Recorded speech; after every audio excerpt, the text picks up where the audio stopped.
Today, it's actually time for our second dose of vaccine. Here's a bump update. Hindi ko na alam kung anong career niya yung susuportahan ko. I am feeling something. Wala na si Kubi mga sis.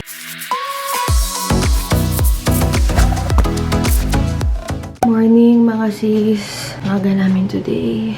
Today, it's actually time for our second dose of vaccine. So, I'm getting ready. Pero hindi muna ako maliligo. Ngayon ako maliligo pagbalik kasi for sure marami na naman tao dun. So, pagbalik dito, maliligo na naman ako.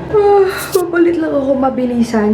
Nakaready na yung mga gamit ko and mamaya na lang talaga ako magliligo ng buhok. So, yung mission na ginagawa ko is hindi naman ako maliligo agad sa umaga. Hapon pa. Sabi si Jetty, sinabihan ko na mga kagabi na matulog ng maaga. Parang naramdaman ko na nandun siya sa kama, alas 6. So, anong tulog niya nun?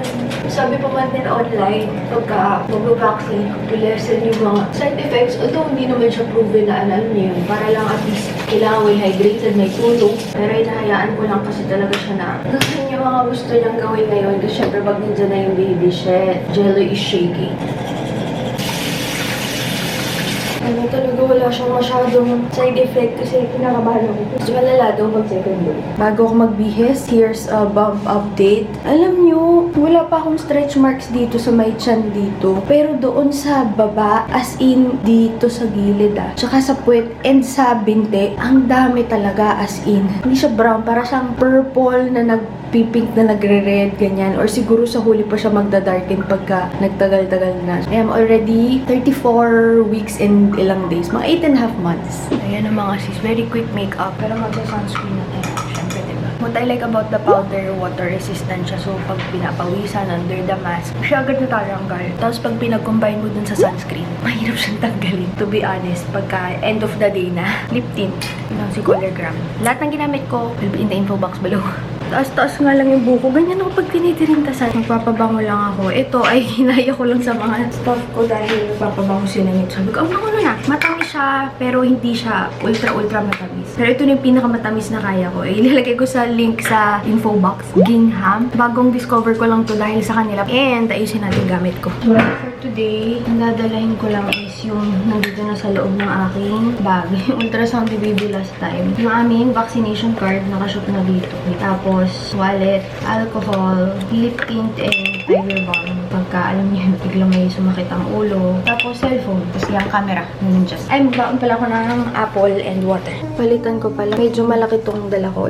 Maliit pa rin ako siya. Maliit lang talaga yung bag ko. Instead of this, I'll be using this one. White din to. Mas maliit, mas handy. Yung white kasi is pang mga sakit ng ulo, ganyan, congestion. Yung red is for muscle pain. So, ito dapat yung dala-dala ko. Titimpla lang ako ng kape. So, ang sikreto, pag nagtitimpla ng ice, para matunaw muna siya. Kahit ganyan ka, konting tubig lang na mainit. Kahit konting-konti lang, okay na yun. Ayan lang, basta matunaw lang talaga siya. And then, sa kanya lagyan ng ice. Tapos, more yellow. Ayan na siya. Yung straw. Kung nagpapalpitate kayo, baka hindi talaga kayo sanay sa caffeinated drink. Pero ako, tanda ko nung nagsimula ako, marami ako maglagay ng water tsaka ng ice kung ice yung gagawin ko. Ano ba? Kumain lang si Jerry sa beer. Tapos na ako. Let's go. So, ito lang yung suot-suot ko today kasi tinatamad na ako mag-brand. Magpapalit din naman mamaya. Built-in na yung brand nito from Uniqlo and then maliit lang na bag kasi wala naman talagang kailangan masyadong dalhin. Ballpen lang, vaccination card, ID, tas yung text ng time slot and apple, kape.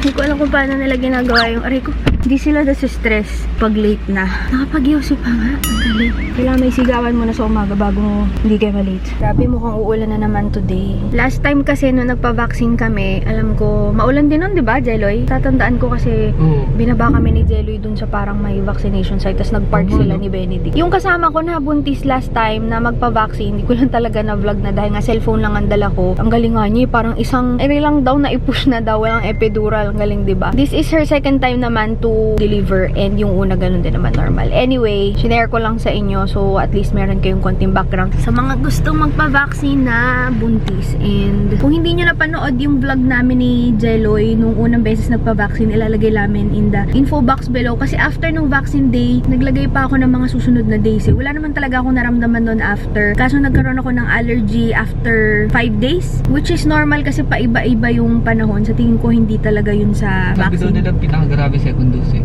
Kinakabahan ako kasi Makalag natin daw tayo, mga ganyan-ganyan. but yun nga, meron din akong pass from my OB to use paracetamol if may mararamdaman lang na sakit ng ulo or lalagnatin. Pero kung wala, wag muna magtitik ng kahit na ano. Also today, vitamins lang ang ininom ni Jeloy. Ako baon-baon ko yung vitamins ko, speaking, kaya ko inumin. Ah, hindi ka pa uminom? Ito, inumin ko na, nandito siya. Pero yung mga metformin ko, yung maintenance, hindi ko siya ininom today. Kasi wala lang. Natatakot ako mag-interfere siya sa vaccine. Alam niyo yun. Tapos may baon kami na ako kape, tapos apple. Breakfast ka naman na, di ba? Kanya, bago ka magano.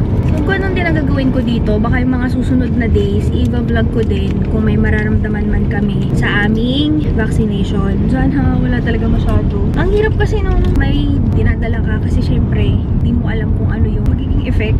Yun ang talagang downside nun. Pero for now, mas priority kong ma-protectionan yung baby and me and the people around me from COVID. So, just in case lang din, nagdala ako ng anti-contraction kasi lately, I've been experiencing mild contractions. As needed, pwede ko siyang i-take. Ano sa sugar mo kagabi? Check ka. Nag-check ako kagabi din. 1 hour after eating 108. Normal yun kasi dapat mga 120 o hanggang 130 max-max na yun. So, nag-normalize ka na ng sugar mo simula na nagpino ka, di ba? Metformin, so hindi ko naman kailangan mag-insulin kasi yung ibang Ay, mga sobrang buntis talagang nagtuturok pagka uncontrollable yung kanilang GDM. So far, so good. Talagang contractions.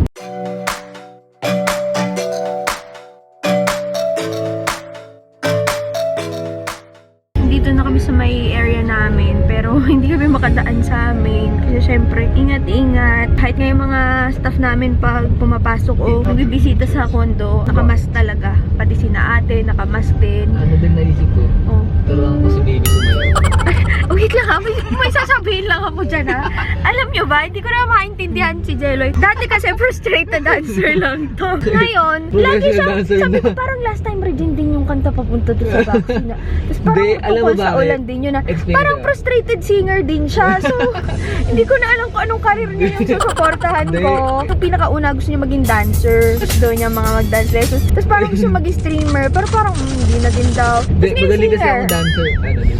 Ha? Magaling akong dancer. Ha? Aminin mo na kasi sa kanila. Parang yung formal lang yung pan-dancer pero yung moves, ganun din ano? ba yung mga asawa ninyo, o mga jowa ninyo? Yung moves Hindi pang nyo ano, pang maintindihan TikTok. kung anong career. Aray ko, sakit sa tiyan pagka. Ano din, magaling mag-dancer pero yung moves pang TikTok. Grabe kong marami kang gagaling sumayaw sa Marami ka? TikTok. Galing mo sumayaw ah. Aray ko, ang Yun ang sakit yung talaga point pag ko eh. malubak. Grabe. Ramdam na ramdam ko na parang may earthquake sa loob ng tiyan ko. Sa totoo lang mga sis, parang walang nangyaring sigawang kanina sa kondo. Gigil na gigil ako. Anong oras na? Tapos akala ko hindi maliligo kaya tatayo na lang. Tapos mamaya na lang din maliligo. Naligo! Ang galing! Pagdating dito sa kotse, kanta-kanta lang siya. Stress-free life! As in, parang how Huwag to mo live. kasi gawing stressful yung buhay mo. Ano din? Ayun ang sikreto. Ito sa happy life. gets ko yan. Gawin mong stress-free yung buhay mo, pero wag mo rin gagawing stressful yung buhay nung iba. Kasi syempre ako, nahihiya ako yung may appointment kasi so kailangan dadating ka doon ng ganoong oras. Tapos parang siya, chill lang. Pagkasilip ko sa banyo, dahan-dahan kinukuha yung Lux Organics na shampoo, tapos ganun-ganun. Sabi ko, shoot, ang ina, paano gano'n ka-relax?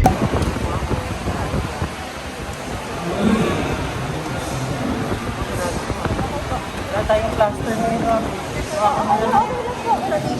Huwag niyo po yung masad para hindi po siya magsasa. Tapos pag wala nang tugo, tapos.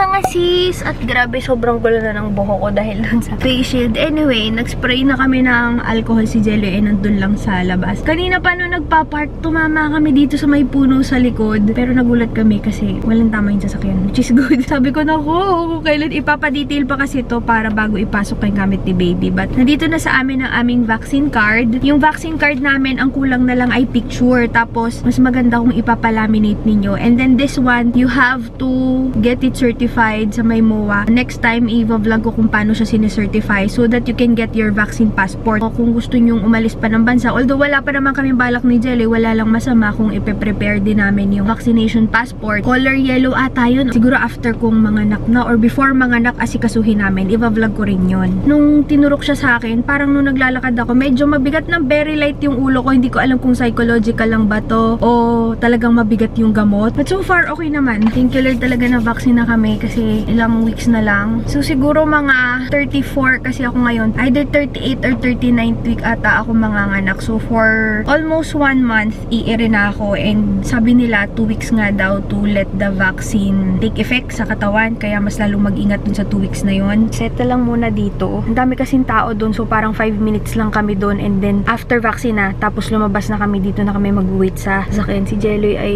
nasa na ba? Yan, nandun. Wala naman tao dun. Nag-aayos siya ng mga order online. Bayad siya sa parking. Tama na, dito mo na. And ngayon, uuwi na lang kami mga sis. Ano tayo? Yun nga. Nagbaon pa ako nito. Hindi ko naman nakain. Yung apple yung kinain ko. Jelloy nagpark lang kasi medyo madulas dun sa baba. Nilagay niya ako sa may pintuan malapit. Pasok na! Tek-tek! Halika na! Uy, huwag ka lumabas! Wala kang kasama dyan! Bye! Wala pa si Jelloy, nagpapark pa. Nahanap niya kasi si Jelloy. And I'm back dito sa CR mga sis. Ka-message ko yung aking friend na kakapanganak pa lang. Meron palang congratulatory meal pagkatapos mong manganak. Tapos parang may steak, may soup, may ano ba to, cheesecake. Nanganak nga siya kahapon, yung sinishare ko kanina. And hindi niya na-push yung kanyang second dose because syempre, manganganak na. So parang kahapon siya nanganak, tapos dapat yun yung dose namin. Pero at least safe nga si na baby. Kinakamusta ko lang yung magiging bestie ni ex. Newborn screening pala sabi niya. Ganun pala yun. Newborn screening the next day. Tama ba? Natatawa ko kay Jelloy. Sabi niya, grabe no, inaantok pa rin ako katulad ng first vaccine. Hindi ko maintindihan kung inaantok ba siya dahil nakakaantok yung vaccine. Yung iba kasi inaantok, yung iba nagugutom, yung iba nagkakalagnat, yung iba nahihilo, nabibigatan. O dahil 6 AM na siya natulog kanina, sabi ko na lang, malamang 6 AM ka na matulog kaya aantukin ka.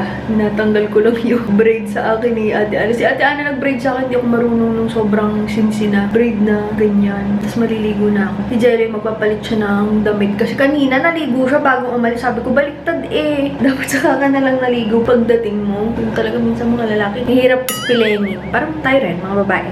Dan, kakaligo ko lang mga CZ and I am feeling something. Alam niyo yung pakiramdam niyo pag nagsuot kayo ng headband ng medyo napatagal ng konti. Parang may nakapress dito, tsaka dyan. Yung pressure sa may area na yan. Hopefully, hindi mag-progress. Siguro kailangan ko uminom ng more ng tubig. Kasi factor din pag sumasakit ang ulo kasi pag dehydrated ka o kulang ka sa tubig. May pa-ipis-ipis dito sa gilid. So, puntahan si Jelloy. Ayan. I think it's time to work first before anything else. Pero alam niyo yung dapat kong gawin. Itulog muna siguro to dahil medyo nararamdaman ko na humihigpit o may pressure dito sa ganito ko. Si Jelloy, nagpalit lang siya ng damit. Humiga na agad. Medyo makapaglagay ng konting tiger pang tutulog sa gilid. Ate Maylene, may paracetamol tayo dyan, di ba? Kailangan ko palang bumili ng paracetamol. Kasi laging meron ditong mga gamot. Ang problema, siguro dahil wala namang gano'n sumasama pakiramdam, expired na siya. So, ipag-grab pabili ko na siya. Just in case, hindi man magamit. Baka next time, alam mo yun. Kasi mga sis, parang after kong maligo, ayan, nakakaginhawa, lumalamig yung ganito ko. After kong maligo,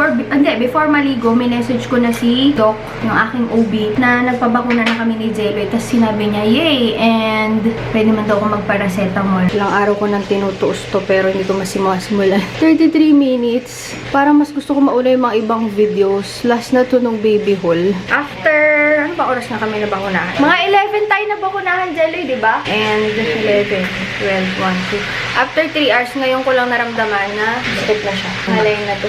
Maganda bago matulog. Kain na muna. After ng baby hole, si baby na. Isang buwan pa, Jelloy. Galit na galit ka naman. Hindi ko naman inaano eh. Awakan ko lang si Ana. Kunya napapaluwi ko si Ana. Kasi inaasar mo lagi, kaya sa ganyan. Nilala yung chinelas. Ba't chinelas ko? Ba't sa akin nagalit? Inis ako na Bakit mahilig niyo akong pagtripan? Saan ko naman kayo inaano ah? And naman, nag-crave ako ng burger from Shake Shack. Sabi, parang gastos nila sa box na. Paluto si Jelly ng chicken, so french fries, and hotdog. Si Patek yun, naririnig ninyo. Kaya siya nagme-maintenance kasi lagi siyang naggaganon. Chicken and gutom na ako. Burgers! Kay Jello yung hotdog, tapos sa akin yung burger. This is yung smoke shack double. Tapos may kanin pa siya. So nice. Papakuha lang ako kay Ate Ana ng plato, bread knife at fork, tas yung sola. Napakautak talaga ng aso na to. Hindi niya makita pag nasa ilalim siya kahit see-through. So, umakyat siya doon. Tapos, feel niya yung sofa na yung jelly, no? Mas mabilis siya nakakaakit, no?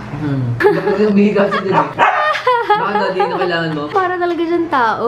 Hindi napapansin na agad di ka magtagalog. Pag yan, nagsalita, sabihin mo talaga, chamba. So, kakagising ko lang mga sis. It is now 7:39. Ang may hawak sa maliit na tripod and yung aking camera ay yung binaksinan na arm. Mas ramdam ko siya sa arm na to ngayon kaysa nung dati. Tapos, parang ngayon, kinailangan ko matulog kasi natakot ako kanina pagkatapos kong maligo. Sumakit yung ganito. Hindi naman siya masakit ha. Yung parang may pressure lang. Parang ang nag-headband ka, tas ang tagal mong naka-headband yung buong day. Para maiwasan, more water, tapos natulog ako. Ngayon, nawala na yung parang pressure sa ganito ko. Pero, tutuloy ko tong vlog tomorrow and babalitaan ko kayo kung anong mararamdaman ko pa. Si Jeloy, ganun din, tulog din. Pero kasi yun nga, hindi reliable kasi puyat siya. Mas maganda, mga sis, pag magpapavaccine kayo, siguraduhin nyo na walang cause na sasakit ang ulo ninyo, sasakit ang tiyan ninyo, para kung may sumakit man sa inyo, pwede nyo kahit paano mahiwalay na, baka sa vaccine yun. Dito nilalamig? Nilalamig. De, joke lang. Ang init kaya. Bakit? Nilalamig ako, parang nilalamig sa lamig. Nag-edit ako dito eh. Nilalamig ako. Kaya pa ba, Jeloy?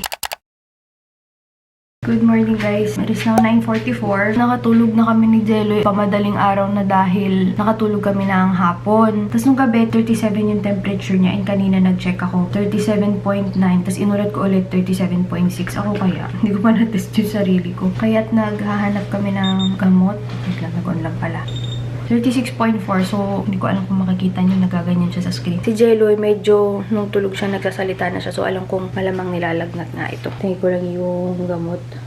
Tsaka kahit payat yun, di naman yung sakitin na yung influenza. Napunta kami ng Japan. Pero hindi siya in general sipunin, ubuhin. Mas sibunin, ubuhin ako sa kanya. Tsaka bihira nga siya magkasakit. Nagsasalita na siya. Wait lang mga sis. Magkakape lang ako and then waiting for paracetamol. Pero totoo nga yung sabi nila, mas mabigat yung second. Kasi nung first, halos tabi halos wala talaga akong naramdaman. Yung ngalay lang sa injection site. Tapos medyo gutumin. Malamang kagabi pa yung lagnat niya kasi nanood kami kahapon dito na Netflix na kumot na siya na gano'n. Taas lang ang pain tolerance na siguro. Tagulan pa ngayon. Ayan o, tingnan ninyo. Maulan. Sobrang gloomy. Ayan.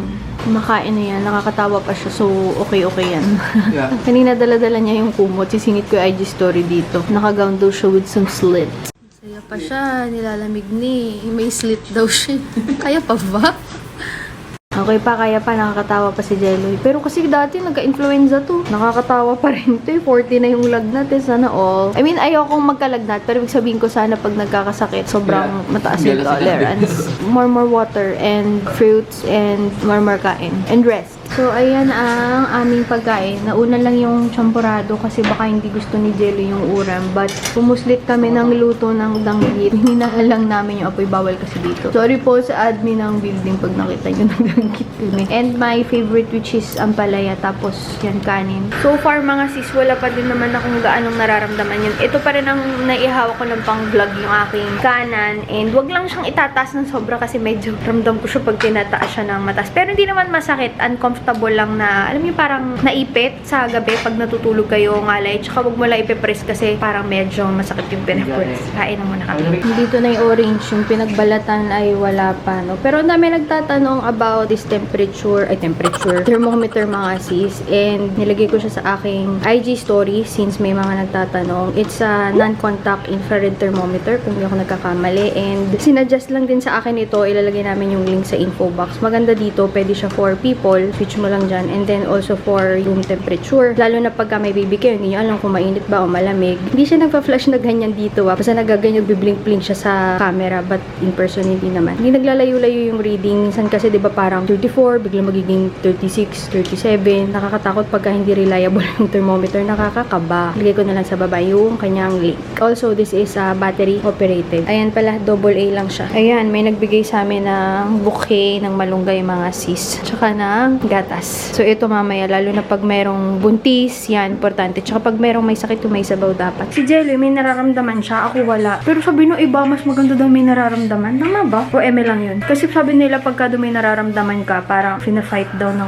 fina-fight something or ina-accept ba niya yung vaccine? So, ano ba dapat? May maramdaman ka, wala kang maramdaman. Let me know in the comment section below. Kahit fighter. Bira ka nga lang talaga magkasakit, di ba? Ano magkasakit lagi? Dito na lang. Yung ko mo, nilolog na ka. De joke lang. Tagis na tayo. Pero gusto ko lang din kasi masarap siya. Ano na ako nito?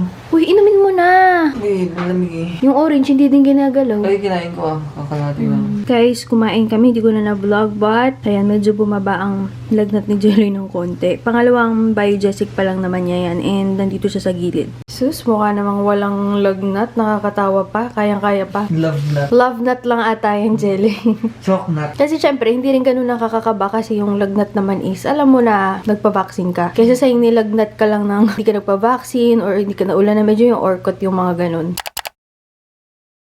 Good morning! Kahapon din ako sa inyo nakapag-update kasi parang same lang naman yung nangyari buong day. But today, meron akong follow-up na ultrasound lang naman at saka non-stress test since we are nearing na nga. Ito lang aking suot-suotin for today. Alam niya na pag-aalis kami. Nag-drive-thru lang kami saglit. Ang lala na itsura ko ngayon. Grabe nagulat kasi ako kagabi kay Kubi. Wala na si Kubi, mga sisin yung aso namin dun sa HQ.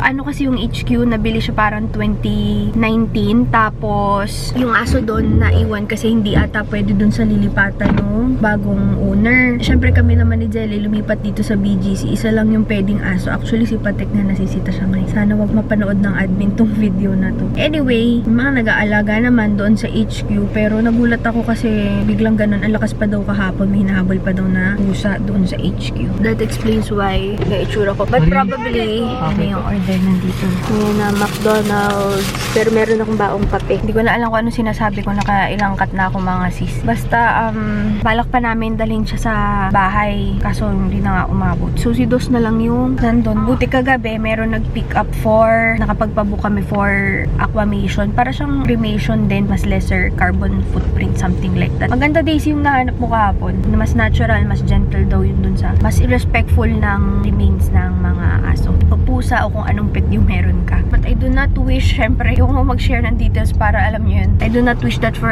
anybody kasi kahit ilang beses ka mawala ng aso, parang pareho pa din yun. Kung maiyak pa ako, magkakapi na lang ako. Kaya ganyan itsura ko. But probably, i-end na namin yung vlog kasi wala naman ang lagnat si Jeloy. Kanina natutulog siya at chinek ko yung temperature niya. 36.4, 36.6 ba? Ako ay 36.2. So, okay naman na siya. Kaya buti na lang yung huli niyang inom kagabi. Naka-apat na inom siya ng Biogesic every 4 hours. Ako, naitataas ko na ng husto to. Hindi na masakit yung aking arm na may injection site. Masakit pa ba sa'yo, Jeloy?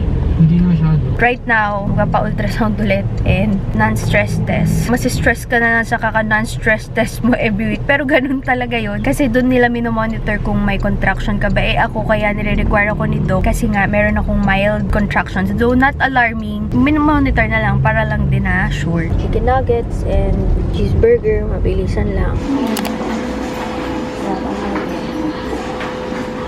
Daan mga si Jeloy, may nadaanan kaming Dunkin Donut. Pinabili ko lang saglit. Yun, nagko-contract pa din ako pero mild contraction lang naman daw. So, feeling ko nothing to worry about kasi kung hindi, baka katulad nung last na ultrasound, pinakit ako ni Doc. Tapos, ano lang, pinatuloy nilang sa akin yung tablet para hindi ako mag-contract. Parang once every 8 hours, so 3 times a day yun. Wala naman sa akin sinabi, medium daw yung size ni baby, hindi naman daw malaki. So, ibig sabihin nun, nakakontrol ko yung sugar ko kasi kung hindi, nga, malaki na naman siya. And usual, kaya hindi hindi ko kayo gaano ina-update. Yun lang siguro kailangan ko i-watch out. Kasi nga hindi ko maramdaman na nagko-contract. So, hinay-hinay pa din. Yun lang. But mga sis, kung may mararamdaman kami after this first 3 days ng vaccine, ilalagay ko na lang ulit sa comment section below. Nagmamadali lang kami kasi ipapadetail itong kotse dahil dugyot talaga mga sis, as in, oh my god.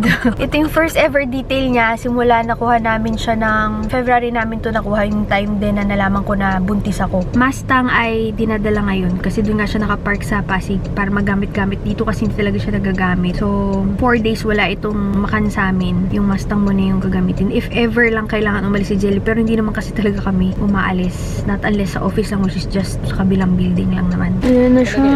Si Arnold dyan. Oo, kasi si Kuya Arnold yung pinagdala namin. So, binila namin siya niyan. Kay Arnold din to. And this is... Ito sa'yo. Para may pagkain siya mamaya habang nagdadrive siya. Hindi na order na maraming Detail. Ang dami kaya niyan. Tig-dalawa tayo. Choco Frosted sa akin, ano sa'yo? Boston Cream sa'yo. Tapos, ang dami pa. Ito yung amin ni Jelly. Ito yung kinaate. Ayan na guys, nasa likod na yung Mustang. Ayan na siya. Yan na lang muna gagamitin namin for now habang wala yung makan. Oh, it's here! Na-miss namin to.